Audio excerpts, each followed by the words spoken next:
it's funny because there's not much data in the literature about this. So I have 5 slides, so it's going to be very short. The message is going to be very short as well. So if you look, and I will show that slide again this afternoon, the total percent of failures that occur very early on are mostly procedure related, and these are the ones that we will talk about. But if you follow the patients for a long period of time, recurrent MR will occur at a pace of 1 to 2% per year, and these are usually related to the valve itself and to the progression of the disease. So this is not because you're treating the patient surgically that you have cured him definitely. So the definition of the immediate repair failure includes some degree of mitral regurgitation. It is a requirement to perform further mitral surgery during a second run of cardiopulmonary bypass. And this can be due to hemodynamic instability, to clinical evidence of residual MR with your water test, by some palpation of the left atrium, and by TE you could see that residual MR as well. Now, if you look at the few papers that have looked at immediate failures in the literature, what has been considered as too much is more than 2+. So 1+ is not considered in those publications as too much mitral regurgitation. Of course, if you have 2+ or 3+ MR assessed qualitatively, it will be, of course, way too much as well. The only publication that really looked at the incidence of events after the operation based on TE examination immediately post-operatively is that study from the Mayo Clinic group published more than 10 years ago in Circulation. And unfortunately for us, they did not make any difference amongst the patients with residual MR between those with 1+, 2+, 3+. It would have been, of course, very interesting. And you see that the event rate, that means reoperation rate, is depending on the presence of any degree of mitral regurgitation postoperatively. So if you leave some degree of MR, it's worse than having a perfect result. So when you look at this, you would probably say that you should shoot for the perfect result without any regurgitation.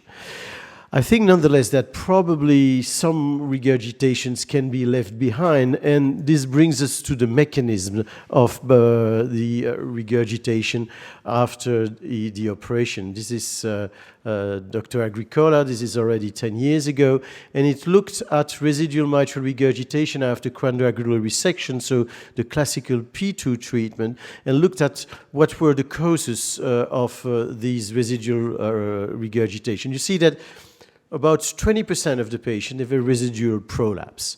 So obviously, even if it's a mild mitral regurgitation and there is residual prolapse, there's a good chance this is going to be evolving over the next few years and will lead to reoperation.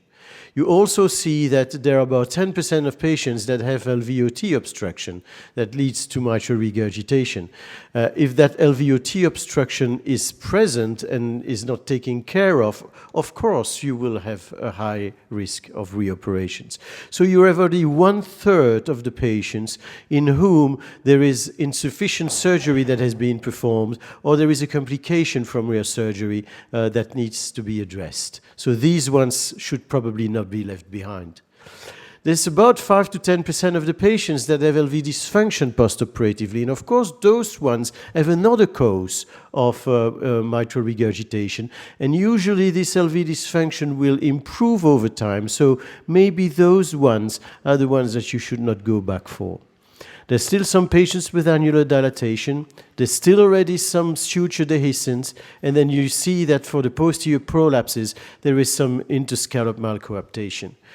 These ones, the suture dehiscence, of course, you need to go back. And that's where the dialogue between the echocardiographer and the surgeon is very important, because the echocardiographer now with 3D color Doppler echo can localize very precisely where the problem lies.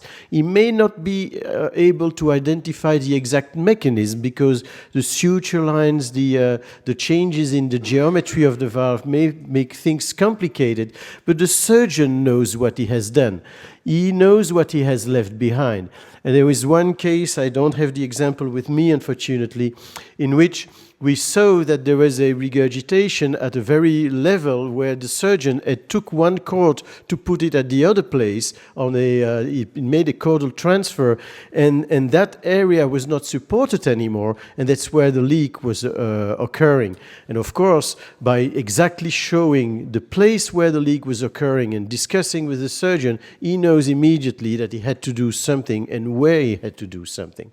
And finally, this interscallop malcoaptation can also be very well seen with 3D echocardiography because you see these indentations, and if they are widely open, you know that you should go back to close them.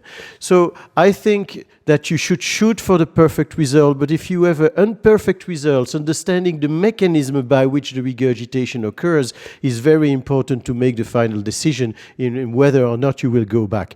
Of course, anything more than 2+ should be tackled, but if you have a very mild residual MR at a place where you have your suture line and you have thickened valves and you know that the coaptation was not very smooth but was a bit rough, you can tolerate that because, of course, there will not be a lot of pressures on these sutures. But for instance, if you did quadrangular resection and at the base of your quadrangular resection, just very close to the annulus, you have a regurgitation there, there's a chance that this will lead to dehiscence in the future. So the mechanism by itself is very important. So residual MR requiring a second run is observed in about 5 to 10% of cases. At the end of surgery is a significant risk factor for early surgical failure and reoperation. And residual MR more than 1+ should probably be considered as an indication for a second pump. However, the mechanism by which it occurs is also an important factor to take into consideration. Thank you for your attention.